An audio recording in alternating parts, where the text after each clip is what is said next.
Faraday Future, a Los Angeles-based electric vehicle startup, has undergone a significant boardroom restructuring, following a months-long fight for control over the company. Susan Swenson, the executive chair, and 3 others agreed to leave the board of directors after receiving death threats, a development which some within the company believe to be related to the boardroom battle. Founder and exiled Chinese tycoon Jia Yuding has now been named as an advisor to the board, and his group, FF Global, will have input on all 6 new members. Jia stands to benefit from the reshuffle and the company's investigation by the U.S. Securities and Exchange Commission. However, the startup is in need of cash to continue operations, with just $27 million in cash on hand as of the 25th of October 2022.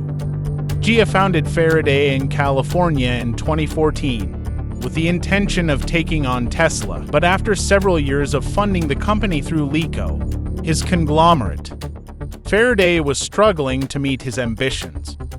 In 2017, Faraday found a savior in China, Evergrande Group, which pledged to invest up to $2 billion in exchange for a 45% stake. However, Jia had to step aside as CEO and transfer his ownership stake to the daughter of a Faraday vice president in order to satisfy Evergrande's conditions.